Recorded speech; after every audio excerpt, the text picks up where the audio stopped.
오늘 하나님께서 우리에게 주시는 말씀 보겠습니다. 에베소서 5장 15절에서 21절 말씀입니다. 에베소서 5장 15절에서 21절 말씀 보겠습니다. 제가 읽겠습니다.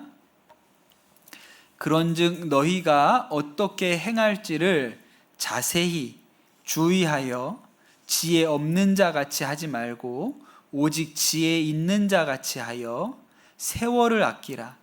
때가 악하니라. 그러므로 어리석은 자가 되지 말고 오직 주의 뜻이 무엇인가 이해하라. 술 취하지 말라. 이는 방탕한 것이니 오직 성령으로 충만함을 받으라.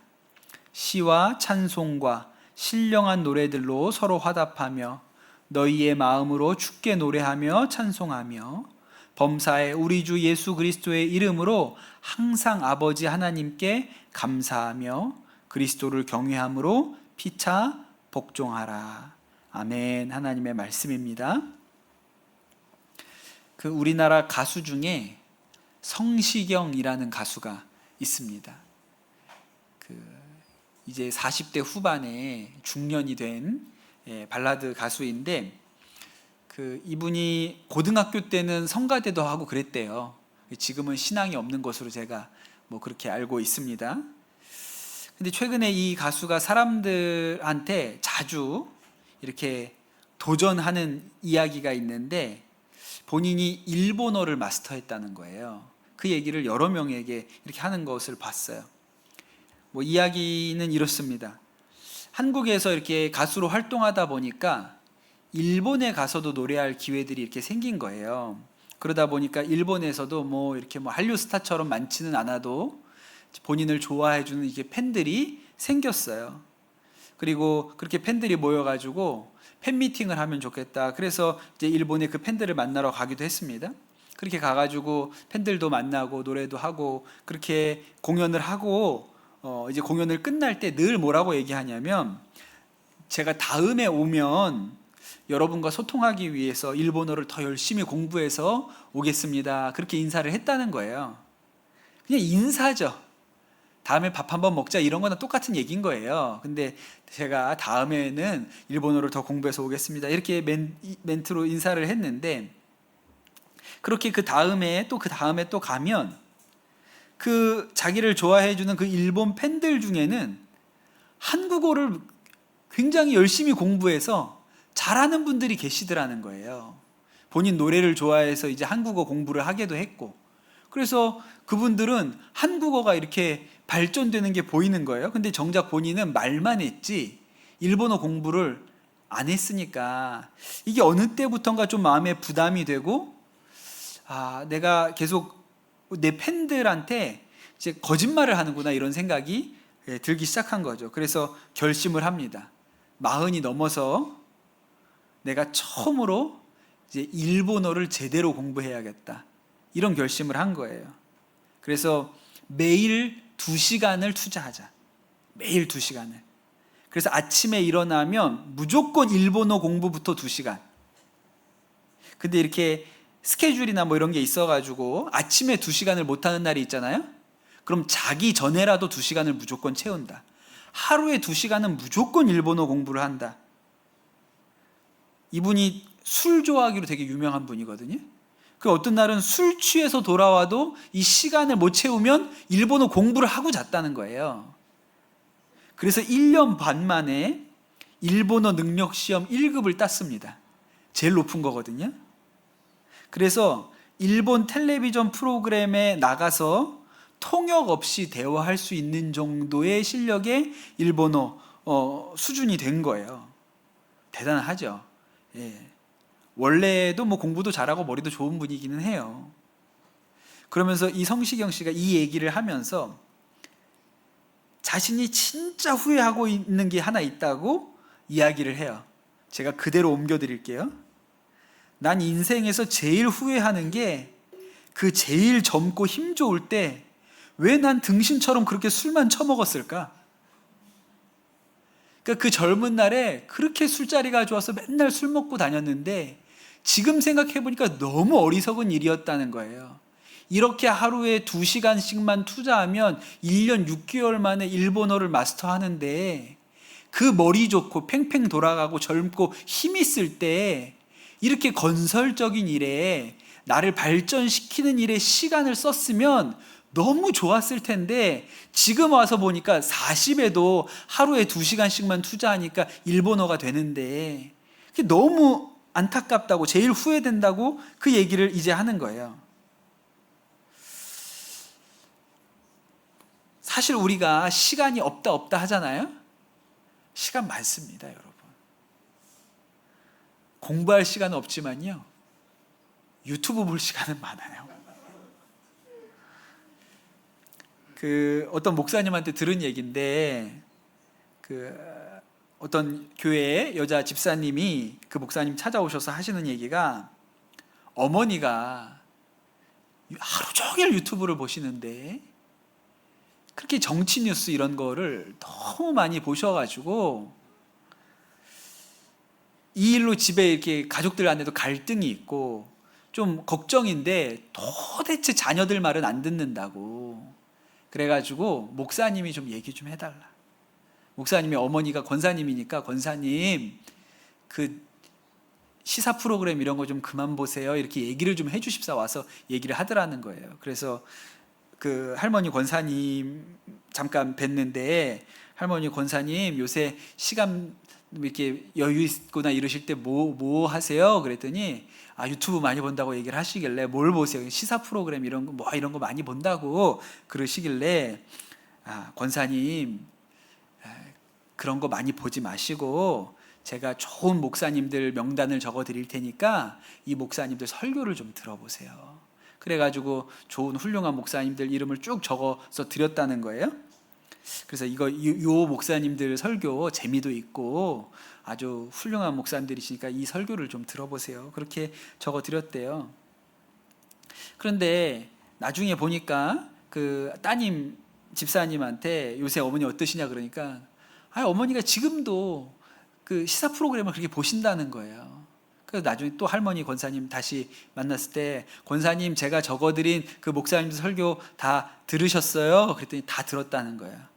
근데 요새도 이렇게 시사 뉴스도 많이 보세요? 그랬더니 이 할머니 권사님이 하신 얘기가, 목사님이 적어준 목사님들 거 다 봤는데도 여전히 시간이 남더라는 거예요.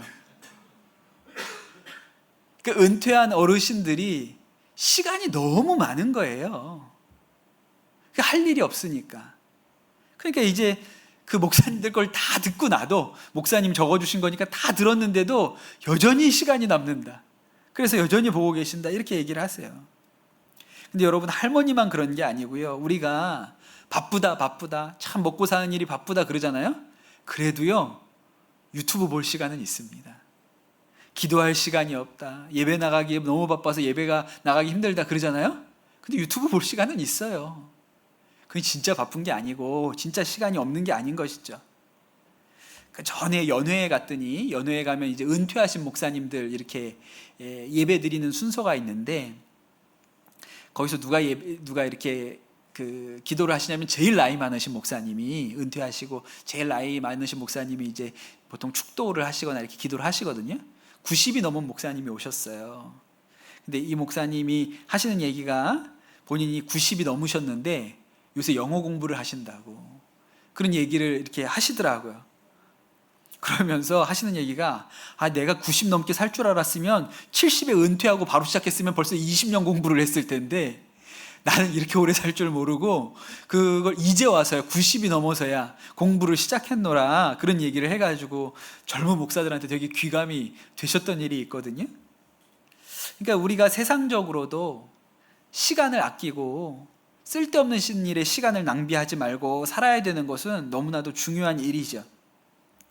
그래서 오늘 말씀에 뭐라고 나오냐면, 세월을 아끼라 이렇게 나옵니다.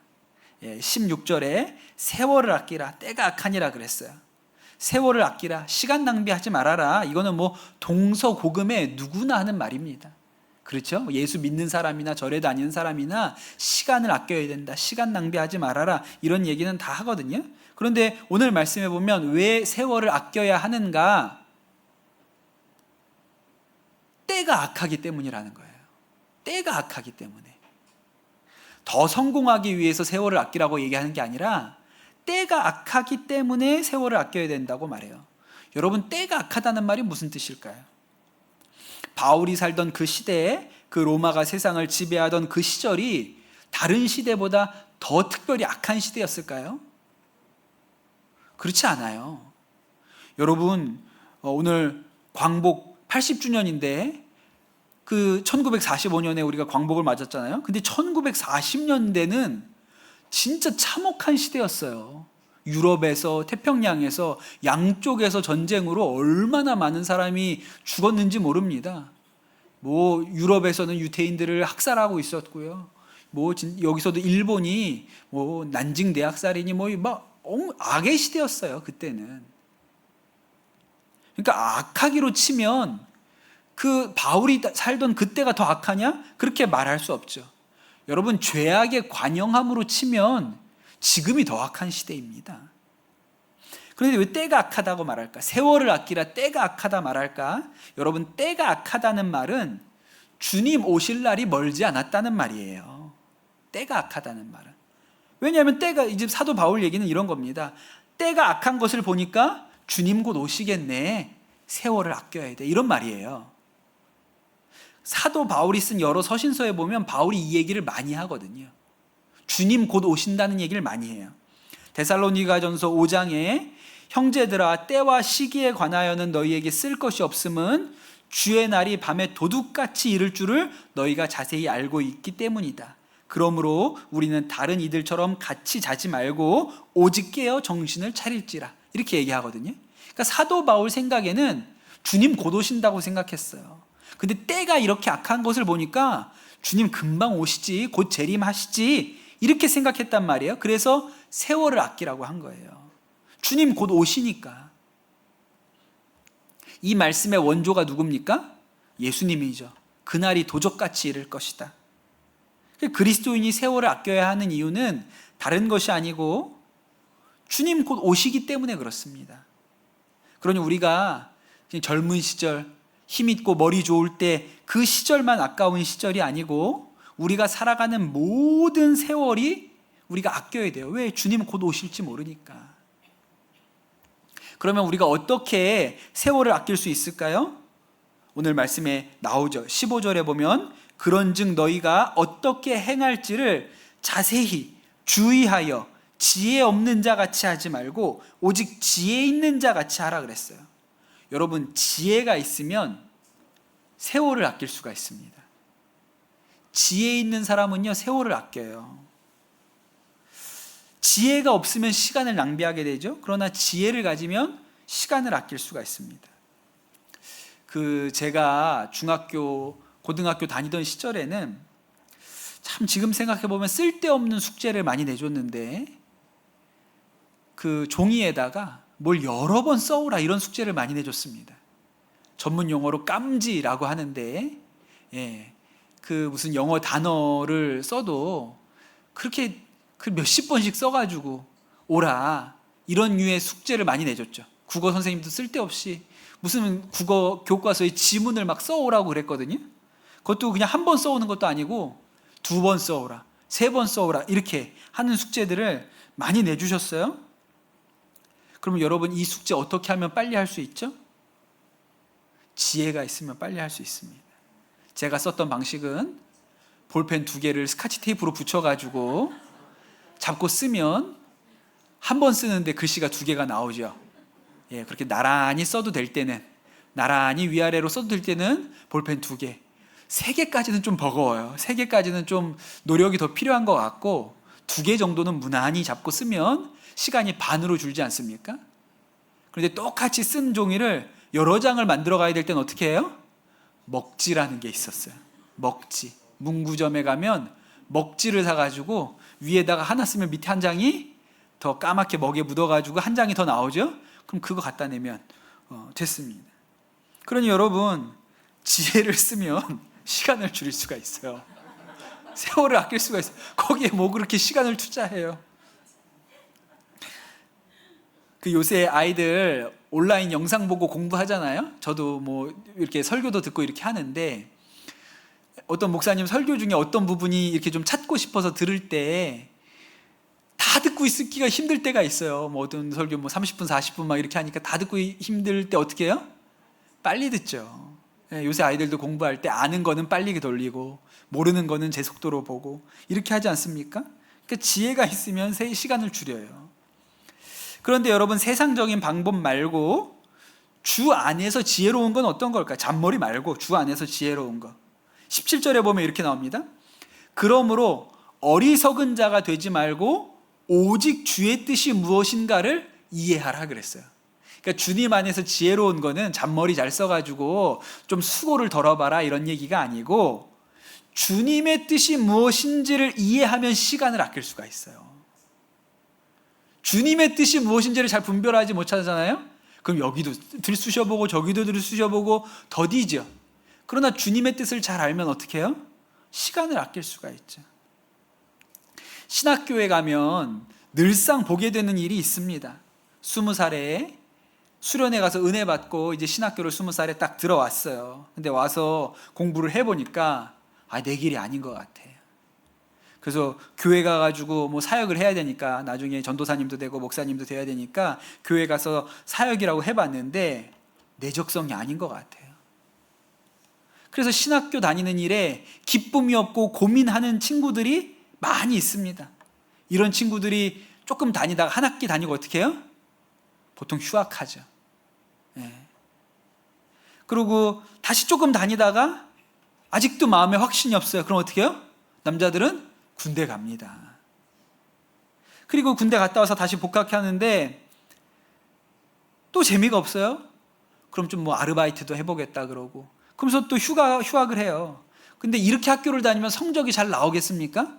그러니까 등록해서 다니는 동안에는 또 과락이 몇 개가 있어요. 그럼 또 재수강하고 다시 듣고, 그렇게 질질 끌면서 학부만 10년씩 다니는 사람들이 있어요. 저도 벌써 머릿속에 몇 명 떠오르거든요. 10년 다닌 사람들. 우리 선배님 계셨는데 그분은 제가 1학년일 때도 4학년이고 2학년일 때도 4학년이고, 제가 대학원 가도 4학년이고, 제가 전도사로 목회를 나왔는데도 그분은 또 4학년이에요. 그 사람 선배님 생각이 나요. 그렇게 10년을 다녔는데도 목사가 돼야 되는지 말아야 되는지를 모르겠어요. 그러다가 결국은 나는 아닌 것 같다, 나는 다른 길 가련다. 보통 이런 경우에 어디로 갈까요? 보통 제가 보니까 학원 강사 하더라고요. 학원 강사. 왜? 우리가 또 이 말하는 훈련은 잘 됐기 때문에. 제가 감리교 신학대학교 나왔잖아요. 감리교 신학대학교가 약자로 MTS라고 썼습니다. 요새는 MTU라고 쓰는 것 같은데, 메소디스트 티올로지컬 세미너리. 세미너리가 이제 단과대학 같은 건데 과가 별로 없으니까 세미너리 이렇게 썼어요. MTS라고 썼습니다. 그러나 우리끼리는 뭐라고 얘기했어요? 마우스 트레이닝 스쿨이라고 불렀죠. 하여튼 우리가 말하는 건 훈련이 잘 돼 있기 때문에 어디 가서 그냥 뭐 학원 강사나 뭐 말해서 누구 가르치는 거는 그래도 뭐 누구에게 뒤지지 않게 할 수 있는 능력이 다 배양이 돼 있어요. 게다가 10년을 다녔으면 얼마든지 가르쳐요. 논술학원 이런 거 얼마든지 할 수 있거든요. 그렇게 학원 강사하면서 결혼해서 애 낳고 살다가, 근데 이게 뭐가 좀 잘 안 돼요. 인생이 생각 같지 않아요. 그러면 늘 마음에 뭐가 걸려요? 아이고, 내가 신학교 나왔는데 그래서 내가 길을 잘못 가서 내가 하나님 말씀에 순종을 안 해가지고 이렇게 인생이 안 풀리나? 그게 고민이 되죠.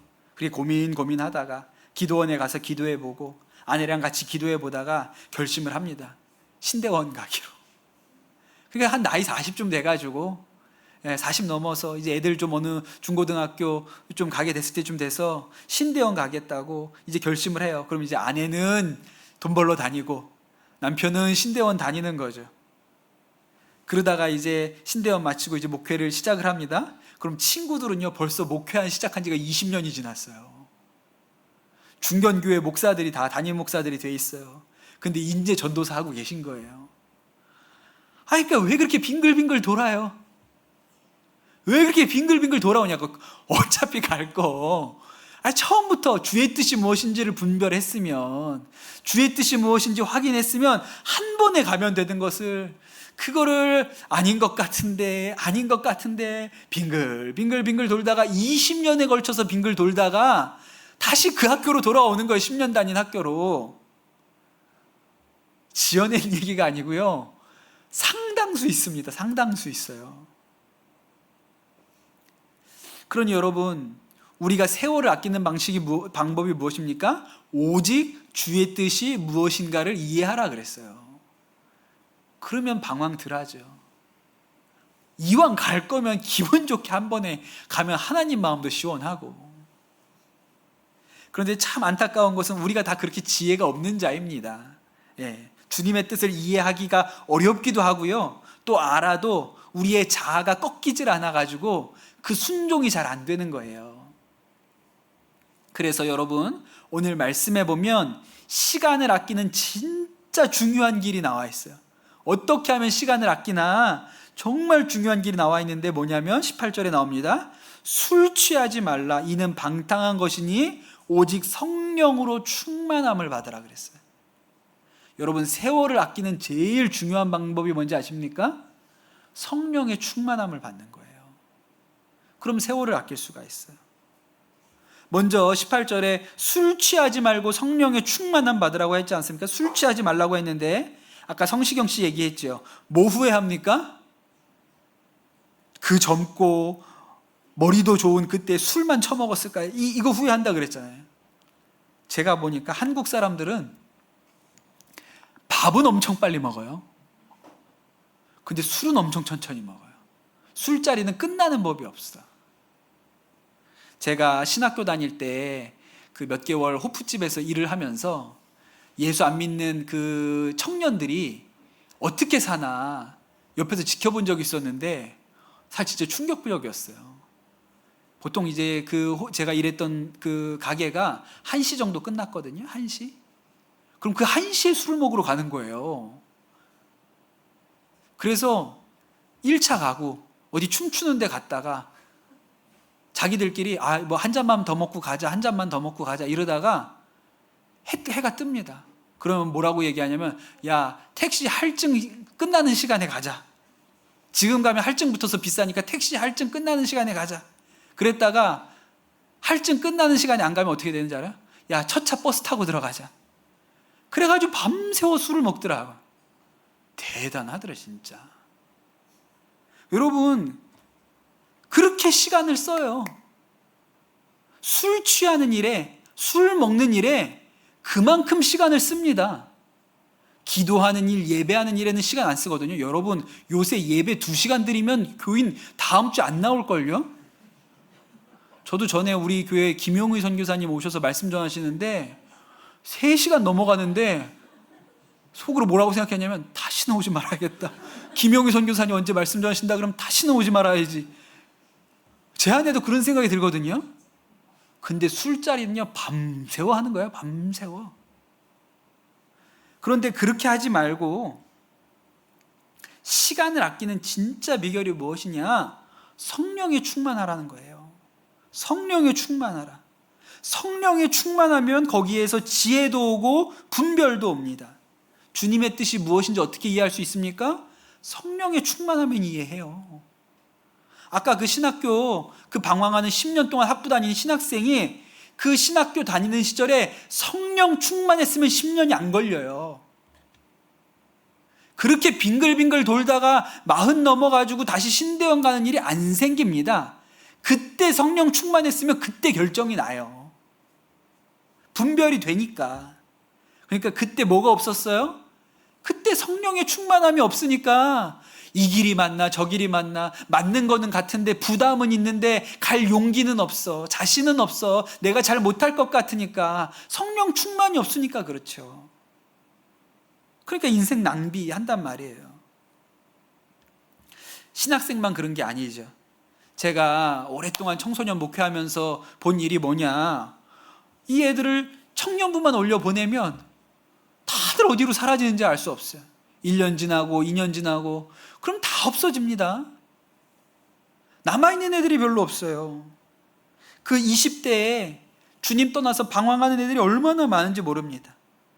가끔씩 그렇게 20대에 주님의 품을 떠나서 그냥 살다가 나중에 시집 가고 장가 가가지고 애 낳고 키우다 보니까 이게 내 뜻대로 안 되네, 내 마음대로 안 되네, 천부여 의지 없어 손들고 옵니다. 그러고 이제 가정 꾸리고 나서 돌아오는 경우들 있거든요.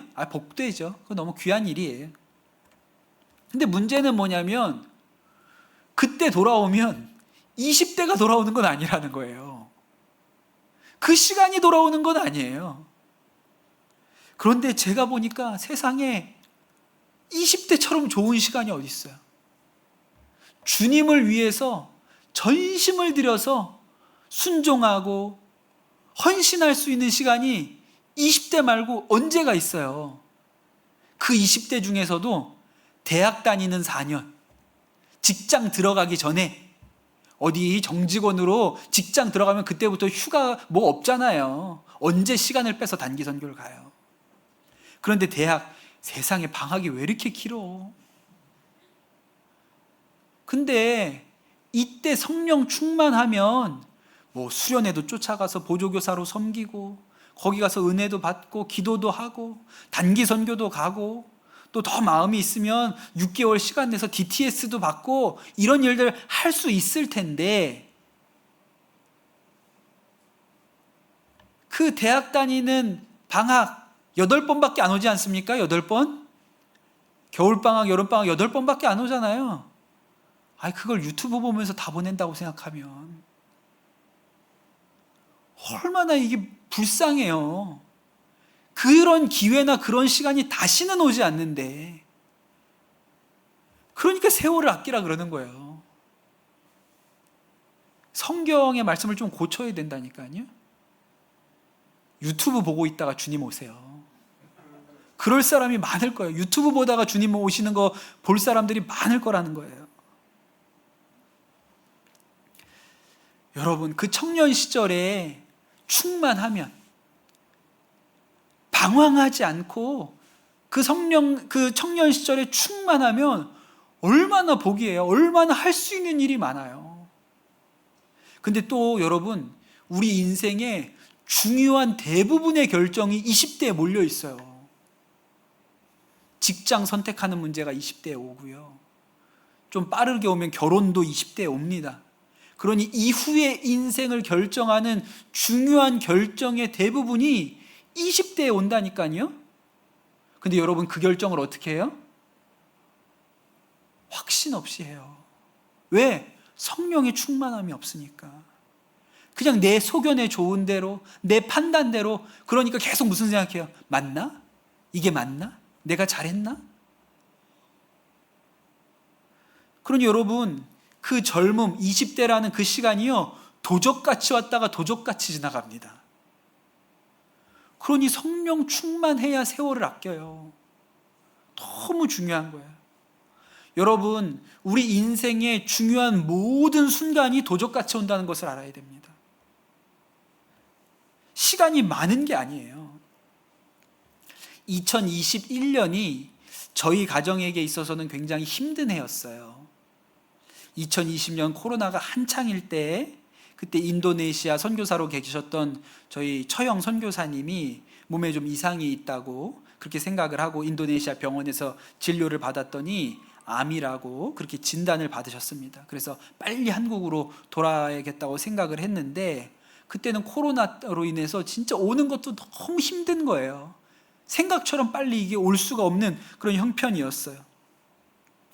그게 2020년, 그렇게 해서 한국에 돌아오신 게 2020년 12월이었습니다. 한국에 와서 좋은 선생님도 만나고 검사도 잘 받았는데 결과는 너무 힘든 결과가 나왔어요. 이 암종이 아주 어려운 암종이라고, 고치기 어려운 암종이라 그랬고, 적절한 치료제가 없고 항암제도 하지 않아서 아주 고치기가 어려운 그런 암이라고 그렇게 진단을 받았습니다. 그 와중에도 참 감사하게 누가 서울에 치료받아야 되는 큰 병원 앞에다가 집을 하나 쓸 수 있게 빌려주셔가지고, 거기에 그 초등학생 두 아들, 이렇게 남편 이렇게 와가지고 거기에서 이제 투병 생활을 시작한 거예요. 아내도 멀지 않으니까 언니가 서울에 있으니까 자주 가가지고 밥 해주고 도와주고 섬기고 이렇게 했어요. 그렇게 아내가 그렇게 그 처형 선교사님 도우러 가면 뭐 저도 따라가죠. 저도 따라가가지고 그 조카들은 또 얼마나 힘들겠어요. 아픈 엄마랑 그 한 집에 같이 있는 게. 그러니까 그 조카들 불러내가지고 우리 아들들이랑 해서 그 겨울에 갈 데도 없는데 놀러 다녔던 그때 생각하면 지금도 좀 마음이 시려요. 예. 그때 진짜 겨울인데 추워가지고 갈 데도 없는데 나왔으니 어디는 놀러는 가야겠고, 코로나라고 박물관은 다 닫아가지고 어디 실내에 들어갈 데는 없고, 그러던 생각하면 지금도 마음이 좀 시려요. 이제 그렇게 해서 한 4월쯤 됐는데 남편 선교사님이 이제 인도네시아를 들어가셔야 되는 형편이 사정이 생기셔서 저희 아내가 한 달 정도 그냥 아예 처형 계신 그 집에 가가지고 같이 먹고 자고 하면서 처형 병간호를 하고 수발하기 간병을 하기로 하고 들어갔습니다. 그러니까 저는 성남에 우리 아들 둘하고 저랑 셋이서 이제 지내야 되는 형편이죠. 그러니까 이 아들 둘 챙기는 것도 제가 해야 되고, 또 그때가 그 교육관 짓고 있었던 건데 그 교육관 짓는 일의 책임자가 또 저였기 때문에 엄청 바빴어요. 일이 엄청 많았어요. 아내가 그렇게 처형 집에 가고 나서 제가 이제 두 아들 챙겨서 밥 먹이고 등교시키고 이런 일 하는데, 그날 막 일이 막 다 꼬여가지고 막 엉망이 됐어요. 교회 시간도 그렇고 뭐 하여튼 뭐 엉망이 됐는데, 마음 가운데 야, 이걸 어떻게 한 달을 더 하나, 한 달을 어떻게 이거를 다 내가 하지? 이런 생각이 들었을 때 하나님이 저한테 번뜩 주셨던 생각 하나, 야, 그거 힘들다고 생각하지 마라. 그거 너희 처형이 살아있으니까 네가 감당하는 게 아니냐. 살아있으니까 네가 바쁜 게 아니냐. 그렇게 제 마음 가운데 너무 분명하게 말씀하셔서, 아, 맞다. 이게 힘든 게 아니구나. 내가 힘들면 그게 처형이 살아있다는 얘기니까 이게 복된 일이구나. 내가 힘들다고 하지 말아야지. 기쁨으로 해야겠다. 이렇게 마음이 들었거든요. 성령 충만하게 하신 거죠. 성령께서 제 안에 기쁨으로 감당할 수 있는 힘을 주신 거예요. 근데 지금 생각하면 무슨 생각이 드냐면, 그리고 나서 처형이 딱 3개월 살았어요. 한국에 들어오고 나서 6개월밖에 못 살았어요. 그렇게 짧을 거라고는 누구도 생각한 사람이 없습니다. 처음부터 6개월 남았다고 가르쳐 줬으면 얼마나 더 열심히 했겠어요. 얼마나 더 최선을 다해서 하여튼 있는 거 없는 거 다 끌어다가 살려보려고 애를 썼겠어요. 근데 그렇게 짧을 줄 몰랐다니까요. 그렇게 암 환자를 돌보는 일, 집에 암 환자가 있으면 암 환자 돌보는 일이 힘듭니다. 환자도 힘들고요, 가족도 힘들어요. 다들 감정이 날카로워요. 환자는 환자대로 서운한 게 너무 많아요. 내가 이렇게 아픈데, 죽어가고 있다 그러는데 어떻게 나를 이렇게 속상하게 하지? 환자는 환자대로 너무 속상하고요. 환자의 가족들은 열심히 한다고 하는데, 최선을 다한다고 하는데, 그러니까 이 집에 암 환자가 있으면 힘들어요. 몸도 아픈데 마음도 아프죠. 그런데 여러분, 6개월인 줄 알았으면 내 의견이 뭐가 중요하고, 내 생각이 뭐가 중요하고, 내 감정이 뭐가 그렇게 중요해요. 6개월인데.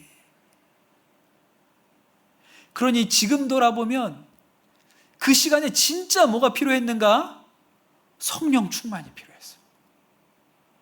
성령 충만이 필요했어요. 안 그래도 낙심할 일이 순간순간 계속 옵니다. 파도처럼 낙심될 일이 계속 와요.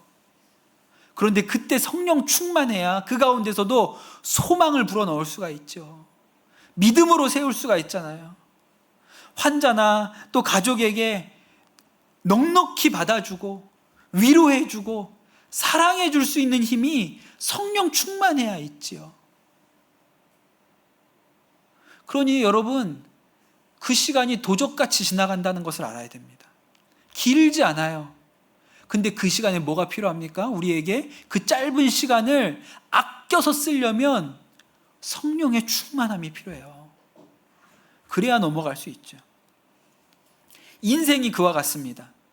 인생이 도적같이 왔다가 도적같이 지나가요.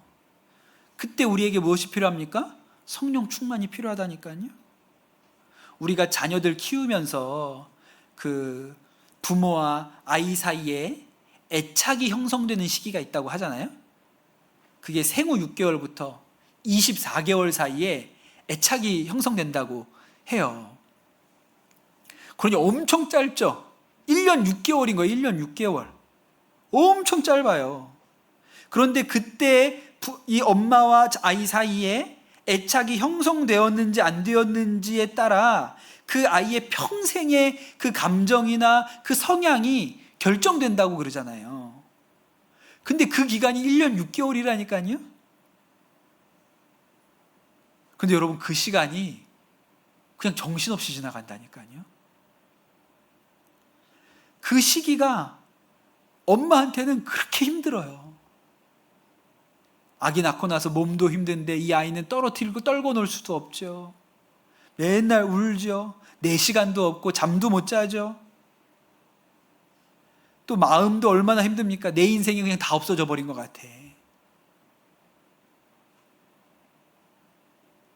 그러니까 남편이 직장 가서 조금이라도 늦게 오면 그렇게 막 열불이 나는 거예요. 이 인간 왜 안 들어오나, 왜 안 들어오나.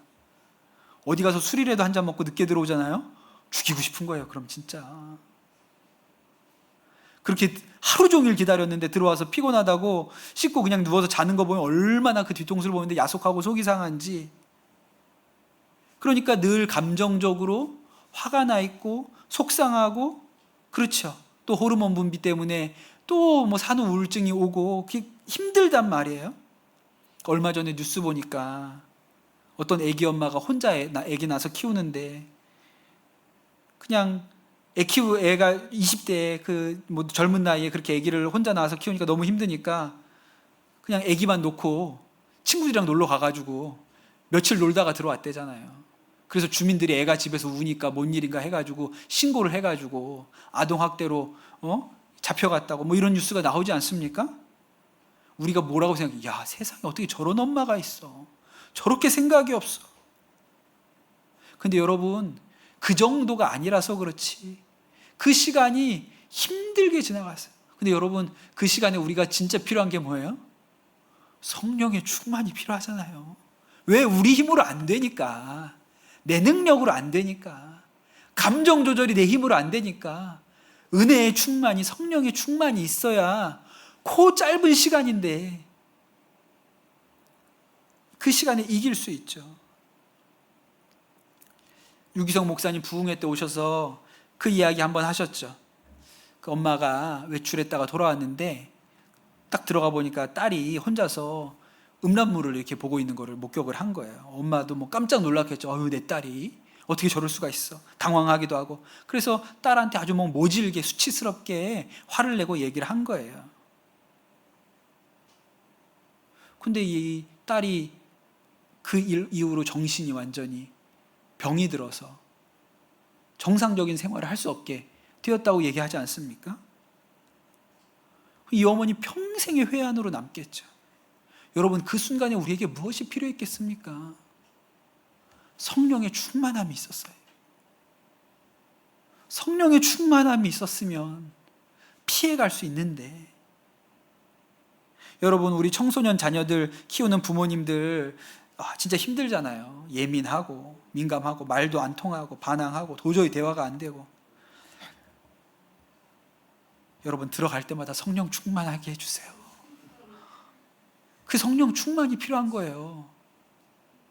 그게 제일 짧게 가는 방법 아닙니까? 그 시간을 제일 짧게 줄이는 방법이 내가 성령 충만한 거예요. 그때 중학생 자녀하고 척지면 이게 10년이 갈지 20년이 갈지 알게 뭐예요. 제일 짧게 가는 방법은 내가 성령 충만해서 집에 가는. 걔가 성령 충만할 걸 어떻게 기대하겠어요. 그럼 나라도 성령 충만해서 들어가야지. 그러니 여러분, 우리 인생이 도적같이 왔다 도적같이 갑니다. 도적같이 왔다 도적같이 가요. 세월을 아껴야 돼요. 근데 여러분, 세월을 아끼는 제일 좋은 방법이 성령에 충만한 것입니다. 그래야 주의 뜻이 무엇인지를 분별하고 주님이 기뻐하시는 뜻대로 행할 수 있는 용기와 믿음이 생겨요. 그래서 우리가 성령 충만해야 됩니다. 요즘에 우리 감리교 목사님 중에 아주 주목받는 목사님이 한 분 계신데, 광진구에 있는 화양교회 담임하시는 최상훈 목사님이라는 분이세요. 진짜 아주 신실한 기도의 사람이신데, 기도의 하시는 목사님이신데, 이 목사님이 아주 가난한 목회자 가정에서 삼형제로, 둘째로 이렇게 태어나셨다 그랬습니다. 집이 너무 가난하고 어려우셨대요. 아버지 목회하시는데 너무 가난하고 어려워서 뭐 장난감 하나 집에 없었기 때문에 아들 셋이 모여가지고 할 게 없는 거예요. 그래서 누가 성경 빨리 읽나 이런 거 내기하면서 놀았다 그랬어요. 학교 끝나면 늘 교회로 왔는데 뭐 교회 오면 뭐 할 게 있어요. 그래가지고 딱 하나 놀 게 있는데 예배당에 피아노 하나 있어요. 그래서 피아노 치고, 그래서 지금도 음악적인 소양이 있다 그러시더라고요. 또 하나는 할 게 없으니까 그냥 와가지고 예배당에 기도했다는 거예요. 그래서 초등학교 때부터 학교 끝나고 교회 오면 앉아서 1시간, 기본 1시간. 또 어디서 들은 건 있어서 사순절이나 성탄절 절기 때는 더 많이 기도해야 된다 그래서 그럴 때는 4시간, 5시간.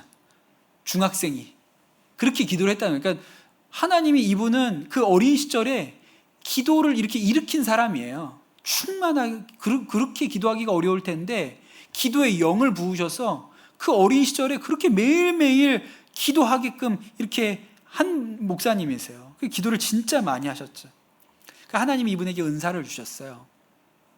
대학교 때 한 번은 가족들이 그 동생 면회를 갑니다. 군대가 있는 동생 면회를 지방에 내려갔는데, 갔다가 면회 마치고 이제 서울로 같이 차를 타고 올라오려고 하는데 성령님께서 마음에 너 그 차 타고 같이 가지 마라.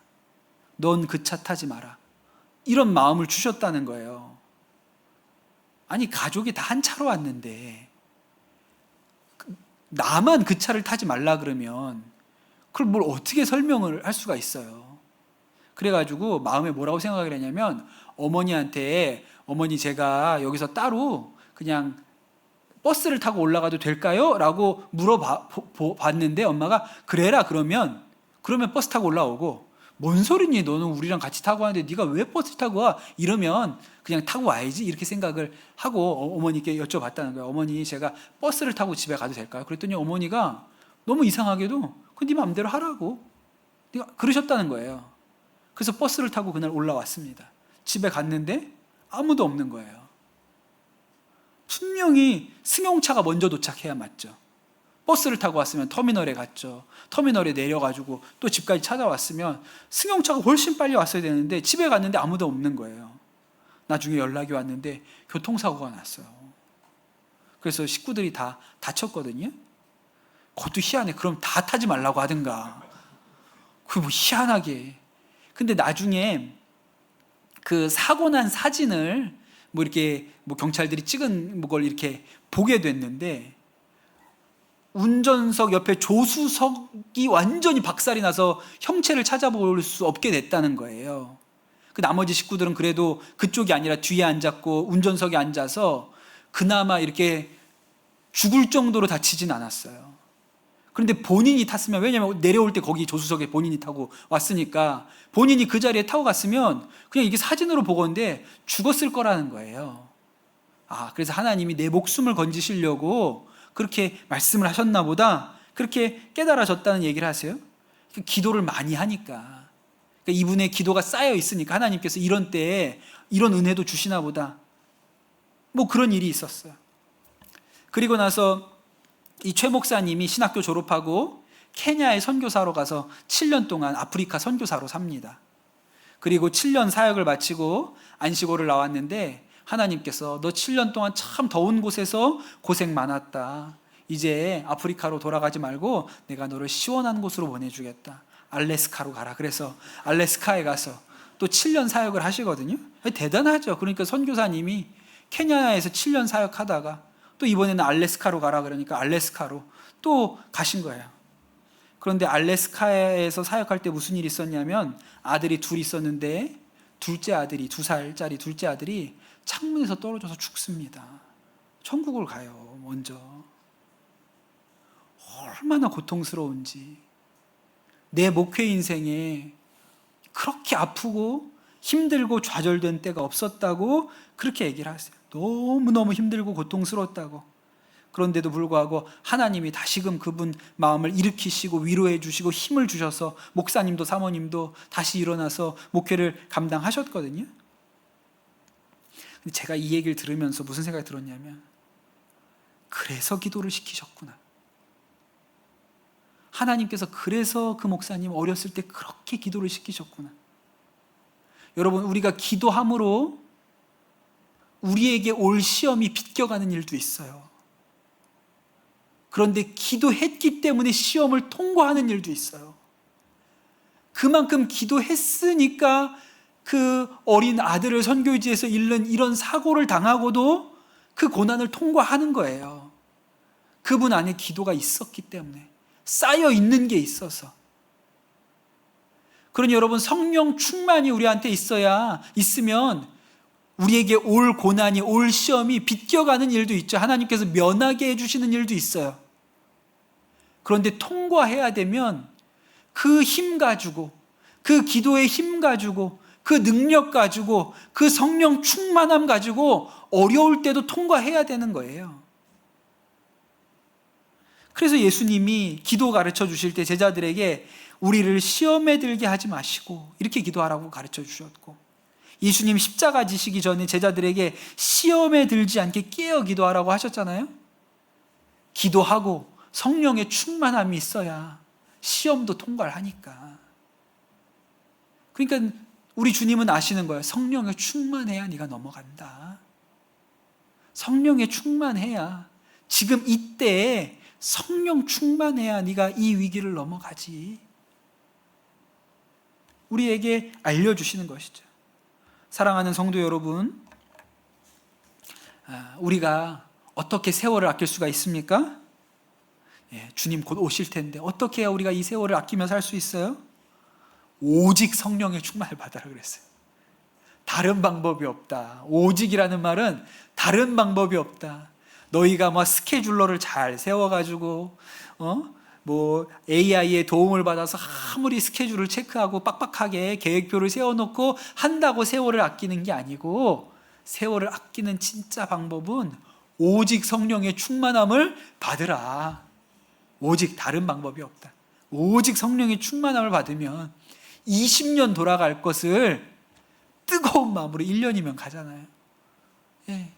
여러분, 성령의 충만함으로 여러분 도적같이 오는 우리의 인생, 위기, 환난을, 어려운 때를 성령의 충만함으로 돌파하시는 은혜가 여러분에게 있게 되시기를 축복합니다.